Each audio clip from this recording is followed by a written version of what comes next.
too smooth, that mud talking to have your ass in a wreck. Who's signing your check? Pussy better do what he says. We shutting down shows. Ain't gotta put no price in your head. Man, I'm coming for your tongue for all that shit that you said.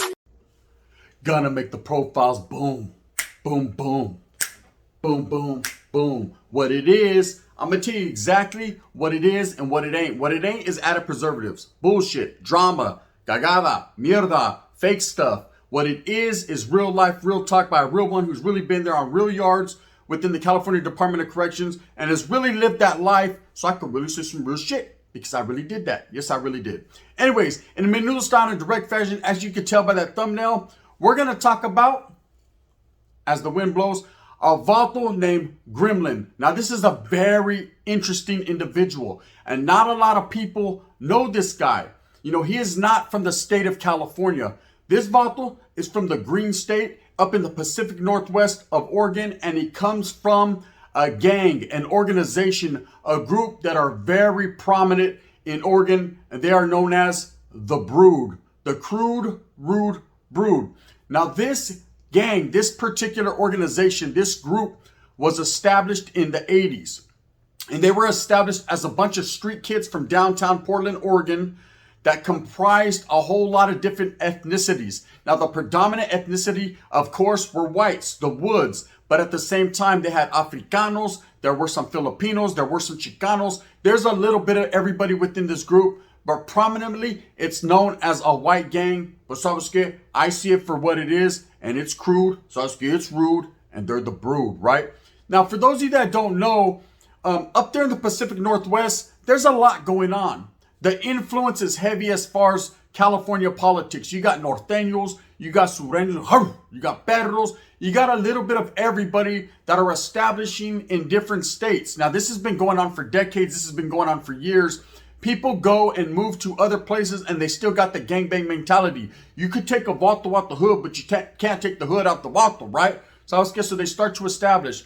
But then every once in a while, homegrown gangs will spring up. Homegrown groups, people that are true believers in their town, their city, their state, their belief system, and they rock like that. Now, a lot of these places are dominated by California rules and politics. That's just, and the wind's blowing. Let's just keep it real. You know, everywhere California goes, they rock. Okay, I'm not going to say and knock any other state and say that they're not with the business, because of course they are. But here on the West Coast, the best coast, you already know what it is. If a vato from Cali moves down your block, so everybody sees, recognizes, knows, and adheres to what he's got going on. That's just plain and simple, period. It's been happening predominantly with Southsiders. They like to go establish vatos like Tortilla Flats, Florencia 18, Playboys Oh My, and a lot of different other barrios. Norteños will come in a little bit and spread out and establish their gangs as well. More so, they'll establish things that they got going on right there in the hoods. Now, trip out.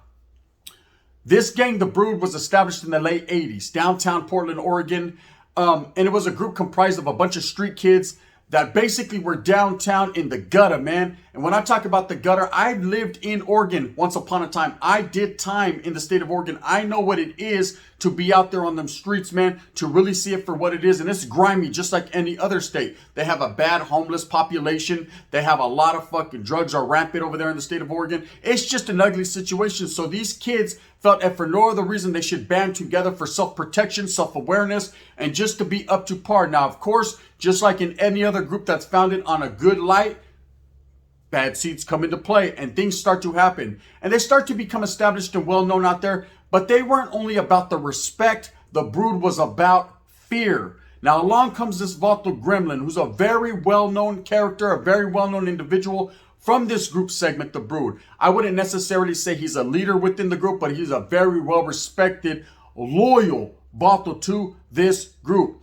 You see right there on the thumbnail, Brood blasted across his chest. He's all taquiated down. He is truly dedicated. He is soldado that right now is sitting on life in prison behind his gang and will continue to strive for what he truly believes in. Now, the reason why I wanted to talk about Gremlin in particular and profile this guy was he's different.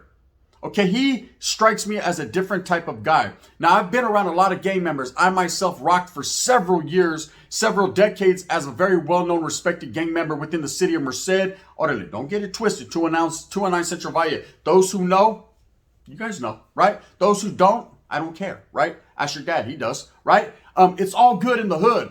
But at the same time, what struck me about this vato in particular was Not only did he have that image or that look of a true gangbanger, because tattoos don't mean shit to me.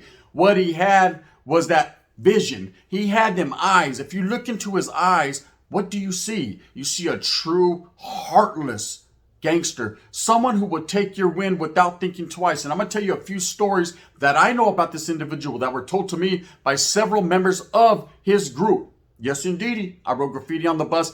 In a Menudo style and direct fashion, I'm going to profile him this way. I'm going to tell you about some of the craziest things that I've ever heard that this guy has done. Now, he was involved in several cases that landed him within the Oregon Department of Corrections in and out. Okay, he didn't just grow up like you or me or like anyone else. Everybody has a unique story. Everybody has a different story, and his story is different. He grew up on the slums. He grew up out there in the streets, man, where the editor was real. He grew up there where in a very drug-infested, rats and roaches and shiesty approaches populated city like Portland, Oregon, downtown, where it gets ugly fast and you need to be on your toes. Okay, there's a lot of shiesty individuals throughout this world, and down there it just seemed like there was a lot of shiestiness going on. So of course he joined this group, the Brood, for self-protection, and started to carry weight within this group, started to be a very influential individual. From what I've been told by several members of that gang, he was a nut. Sometimes he felt like a nut, sometimes he just was one, right? He was a nut, meaning he had psychopathic behavior patterns to him. He was different. Not necessarily would he go out and just murk anyone and do something for nothing. There was always a reasoning behind his actions, but he was always the one on frontline status, on forefront, that was willing to make the example for his people. Now, I myself know how that feels. At one point in time, I felt the same way. I felt I should let it be known for the Norte. I should put it down for my cause. I should be the one aggressively pushing the movement because I was a true believer and I felt that everyone needed to recognize that. Well, that's just the type of character this guy is, Gremlin. This guy is about his shit. Anyone who's been incarcerated with him, they will tell you they know he's a vicious guy. So anyways, he was in and out of the Oregon Department of Corrections for several years, where he now resides. And we're going to get to all that. But he's been caught up in a lot of cases. One of the cases that stood out to me that he got convicted on was there's actually his gang allegedly were running a chop shop or something similar to a chop shop. They had their own auto body shop. Now, this is where they were willing and dealing and doing a lot of their business at that particular time. And it was a very well-known auto body shop, and everybody in the area knew exactly who ran it, who owned it. It was basically kind of like a biker clubhouse. You know, they would all show up, they would kick back, that was their drinking spot, they'd get high, they'd do their thing. But at the same time, man, they had a lot of fucking business going on and running through there. Now, at this time, law enforcement was up to par. They knew what time it was, but these guys weren't really doing too much. So they were under the radar scope, but Sasuke, nothing had happened very bad up to this point. It was only a matter of time before they kicked the doors down with the Rico and did the Sneeko and came in, man, and jacked everyone up. But they weren't doing nothing that was basically rocking the boat. They were just maintaining. What happens is some Vato who's in bad standings, who actually snitches and tells on several of these individuals from the Brood and gets a lot of them incarcerated, gets caught slipping. Allegedly, he gets kidnapped. They place him in this auto body shop, to which they tie him to a chair, put a motorcycle helmet over his head, and continue to beat him profusely and try to fucking cause brain damage. Why they put the fucking helmet on his head, I can't call it like an alcoholic. Maybe they wanted to feel them. They wanted this guy to feel them, but not yet die. They wanted him to die slowly. Either way, Gremlin was the culprit. Gremlin was the ringleader in this. Supposedly, he was convicted, so it's not like I'm saying anything that's not out there. He was convicted on this crime. This guy was rolled up into a mattress, shot several times, and left out on the streets, to which he survived his wounds and was able to testify against these individuals and get them caught up. Gremlin on the forefront, of course, being the main aggressor.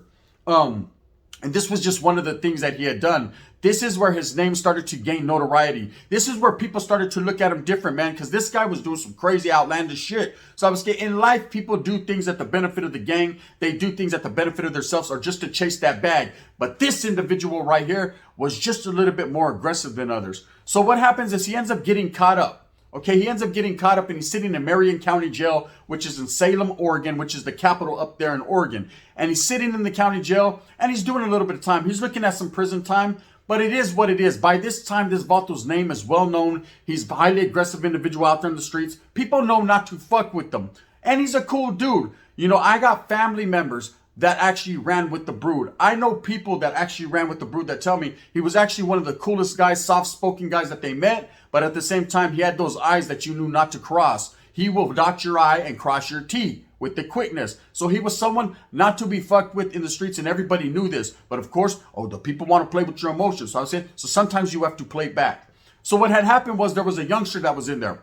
He was a first-termer youngster. Didn't really know the ropes, didn't know the intricacies about being incarcerated, didn't know the rules and regulations, didn't know the convict code. Now, I reiterate that, and I tell people all the time, Sasuke, there's a convict code. It's not written down, but you should know it. You should learn it. You should grasp it. You should embrace it. Motherfucker, you should utilize it, because if you don't, you can find yourself on the shitty end of a pico de gallo, a bone crusher, a pedazo, whatever you want to call it, a shank, right? People are not playing. And this particular day, Gremlin had a plan. The plan was he was going to bet this youngster and check him and test his waters. So he bet this youngster. They were playing some type of pinochle or conquian or fucking cribbage or whatever they were playing. Some type of jailhouse game, dominoes. I can't call it like an alcoholic. I wasn't the fucking Moscow on the wall, but I will tell you this.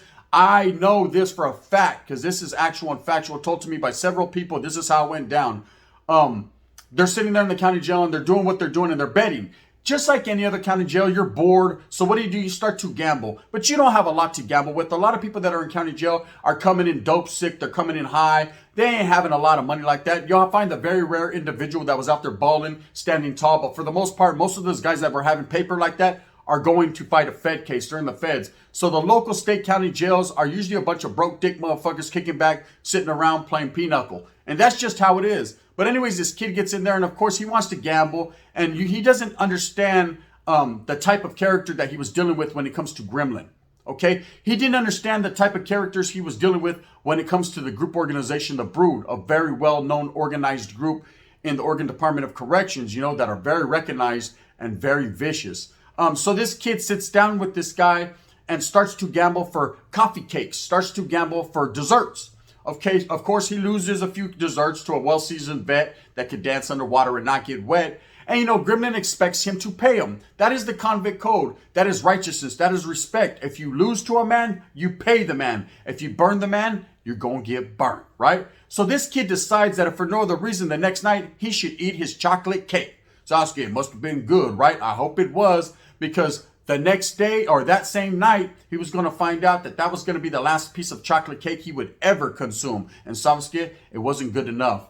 So what happened was he burnt Gremlin. And when you burn someone of status, you burn someone that's a very well-known individual, basically who's a leader within his gang in prison, the wind's going to fucking blow. Oh, you didn't know, right? And this Balta decided that if for no other reason he should get off where he was mad at. So what Gremlin did was he took a pencil and he walked up to the youngster and he asked him, hey, Sasuke, where's my cake at? The youngster proceeded to say, oh, I thought that was tomorrow. He said, no, that was today.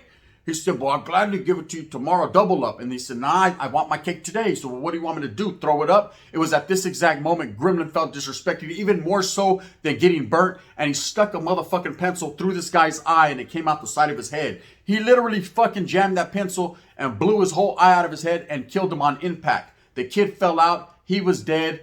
So on and so forth. Gremlin sat down and ate the rest of his cake, right? And it was all good. And then, of course, they catch him up on a new case of 187. And it was such a vicious 187 in the nature that he did it. Was he intending to kill this kid? No, I think he was just trying to take his eyeball out. But at the same time, man, the viciousness and the tenaciousness that he did this, killed the kid. And when I say kid, I don't mean a real kid, man. I mean a younger man, anywhere from 19 to 25. So he hits him.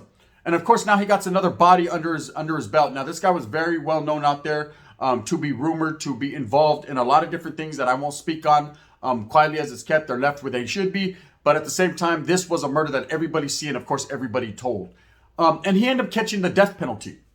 It ended up becoming a capital punishment case because of the nature and the aggressiveness of the way he did it. And it became a capital punishment case. And all his homeboys looked at him as that one. So as he sat there in death row in the Oregon State Penitentiary, he was known, very well known, and a lot of stories were being told to him. This is where I first heard about Gremlin. This is where I first started to inquire about him, because I always heard about this guy. Like, you would think for what was also known as a white supremacist group, but really weren't.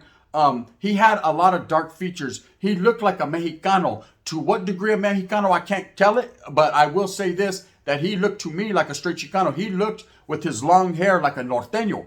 So I always wondered exactly why he was involved in a gang that was predominantly white.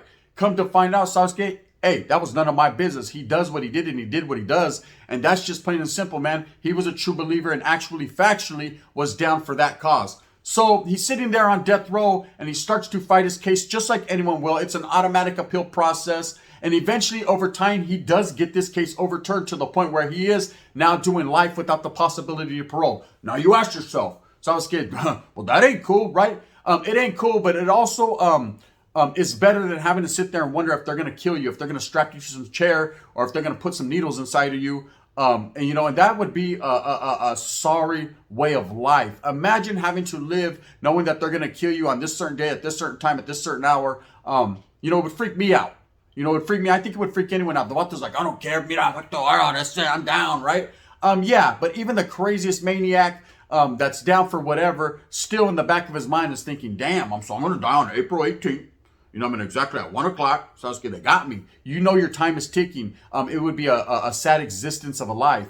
But this guy was able to double back on him. He was able to get some get backs. And now he walks those yards in the Oregon State Penitentiary, maintaining with his gente, with his people, a very vicious group. Now, I know when I was incarcerated up there, I would tell you, I never knew who they were at first. And then I ended up running into a couple of individuals from the Brood. And I got to say, man, they were very respectful. They were always about their business. Whatever they had going on, man, they kept it internal. Their politics, their policies, man, I can't sit here and tell you them. I didn't know. They were a very clandestine group, man, that tried to fly under the radar, but were also very well known by all inmates that were there. They weren't the ones to be fucked with, Being a local gang out in the Portland streets, up there in Portland, Oregon, you would think, okay, they ain't that big and bad. But I'm here to tell you right now, man, don't sleep on other state gangs, man. These motherfuckers will get with your program. And they definitely were handling their business. I've seen several things that they did. I'm going to tell you one of them right now. It's like, since the wind's blowing.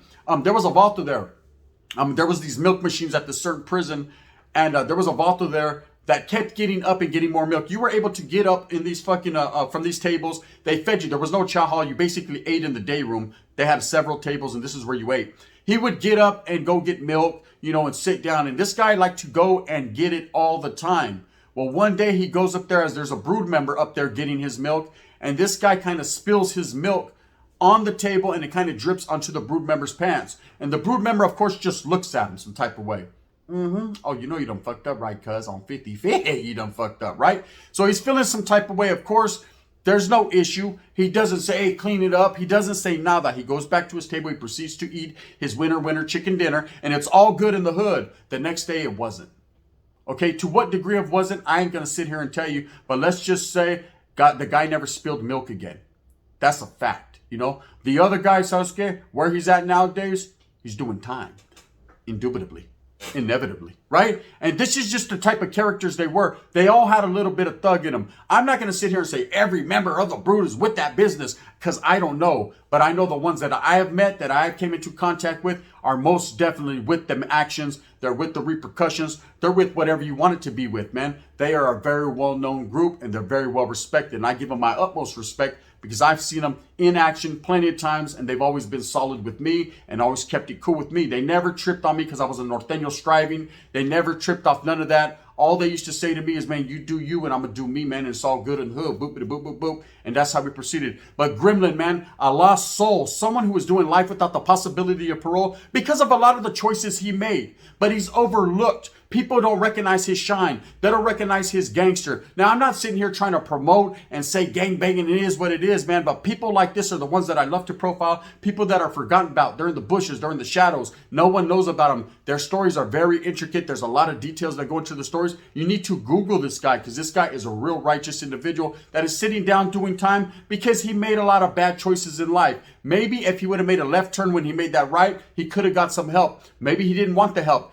Either way, in any case, man, he's sitting down right now, and I got a lot of respect for him because I know he's a wiggler. There's so many stories I could tell you about this guy, but I ain't got enough time. Anyways, I hope that you like and subscribe to this channel. I hope that I do the profiles quite officially the best way that I possibly can. If you like this, you can hit the notification bell so that you get notified of all my future content I drop daily. Please hit that thumbs up, like, and subscribe. If you don't like this, it's all good in the hood. I ain't even tripping. I'm quick to sit the clipping and get to spitting. Hats getting flat when I'm boom batting. You can put the thumbs down, man. Heavy is the head that wears this Lakers crown. I'm going to continue to strive and do what I does for the people, by the people. Raza unida. Go out there, move fast with a purpose. Get everything you can for your familia, man. If you go out there and make moves, you could be doing life with Gremlin. And I'm telling you right now, don't burn them for no cake. Bang, bang. And in that fashion.